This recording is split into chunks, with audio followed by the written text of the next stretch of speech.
Hello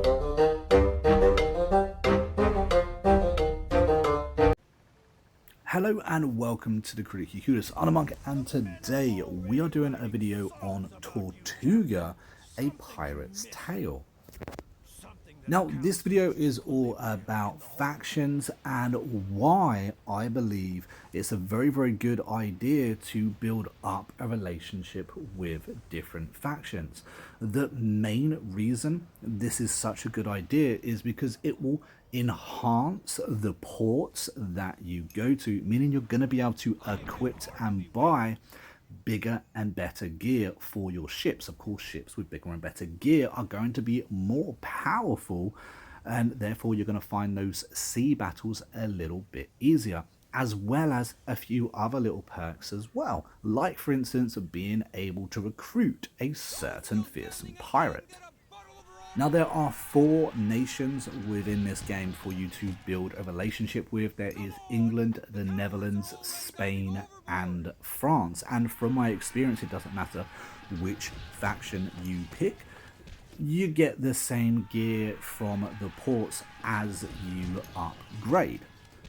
Now, as well as there being 4 different nations, there's also 4 different unique harbours. In other words, they're the type of harbours that you can get the upgrades for your ship, not just maintenance for your ship.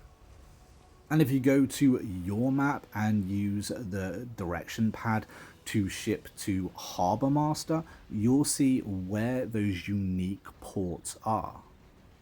So first of all, I think it'd be a really good idea to actually go over how you boost relation with certain nations. If you go to any port, you can go to the governor's office, and over here on the right, you will see all the relevant information when it comes to what that nation thinks of you. You can have plus and negative relation, and doing missions will help boost that in the plus.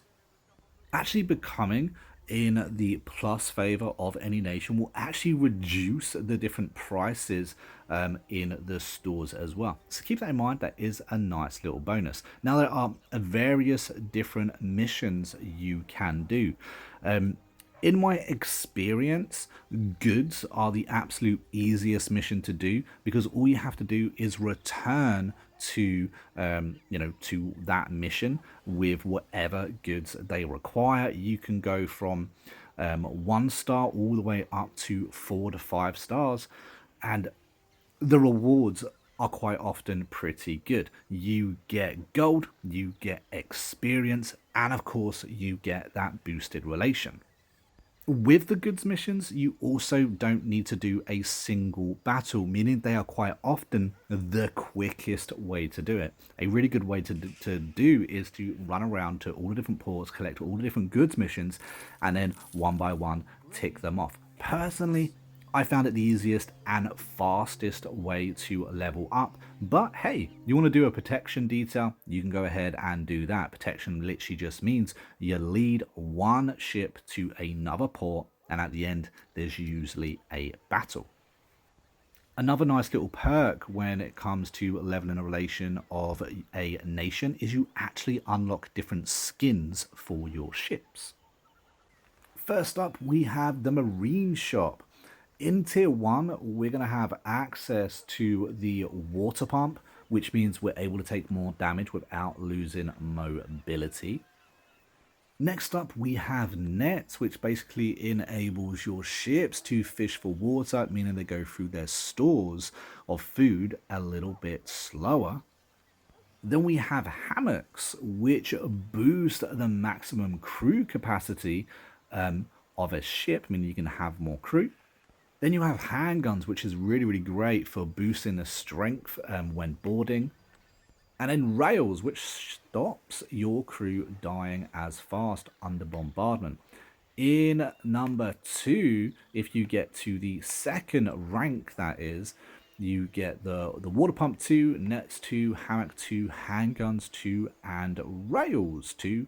And again, in number 3, you get everything up to number 3, but we also get access to a lifeboat. which means crewmen, seamen are able to actually rescue themselves. They kind of regroup at local taverns. So if one of your ships happens to go down, you're able to find those crew members at the next tavern that you'll meet, meaning you'll be able to recruit more crewmen afterwards.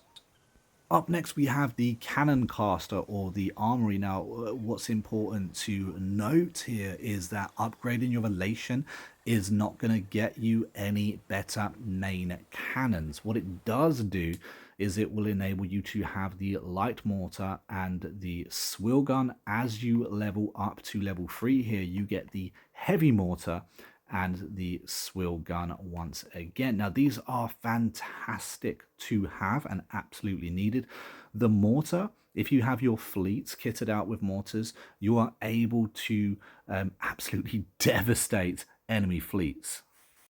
And the swivel gun actually reduces the probability of the enemies being able to board you. So having these upgraded is fantastic. Both of these are an absolute must on every single one of your ships in your fleet, if you ask me.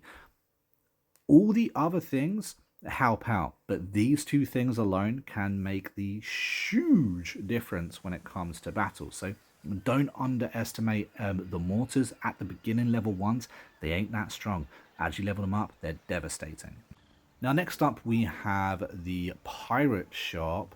And first in here, we have the grappling hooks, which boost the probability of you actually manage to get a successful boarding going.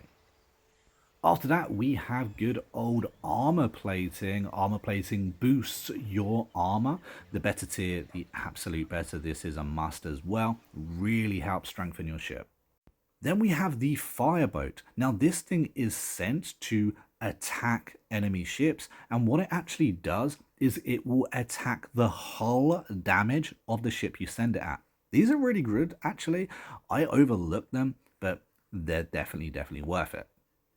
Next up, we have the keg of rum. This will boost the morale of your ship. You need a high morale when you're in battle. After that, we have sabers, which will increase the boarding strength per seaman in your crew. When it comes to gaining level 2, we actually get a sabotage boat instead of a fireboat. Same thing here, it can seriously cripple enemy ships. Don't overlook it. It's my favorite thing within the pirate shop. And then once you get to level 3, it's just grappling hooks level 3, armor level 3, keg of rum level 3. Again, the keg of rum can't be overstated. Very useful for boosting that morale. And then of course you've got the sabers level 3 as well. And lastly but not least, we have the sails and the rudder shop. Having this means a little bit less maintenance. After that, you have got additional sails. Now, this is the one that actually makes your ship, your fleet faster. I would get it if you want to run away from enemy ships, if you want to track others down, that's the one for you. Upgrading your rudder means that the maneuverability of your ship isn't as affected. So when you suffer those heavy casualty to hull damage, you're still able to move around on the battlefield for a little bit longer. And then of course you have got the lookout, which just enables you to have a slightly better view. Once you upgrade to level 2, of course you have all of these sails, additional sails and rudder upgrades, but you also get access to the sharpshooter nest. This is fabulous because the sharpshooter event can occur during boarding combat, both for defense and attack. And I would strongly recommend grabbing this down because anything that helps those boarding scenarios, in my opinion, totally bloody worth it.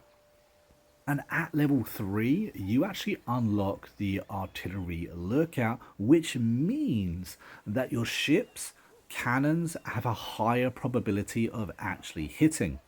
Sometimes you can hit a ship you're kind of sure you should be able to hit, and for whatever reason you miss. This thing makes sure that that won't happen, and yeah, absolutely worthwhile. It also does not interfere with your sharpshooter. It actually goes in the support slot, so you can have both of these at the same time.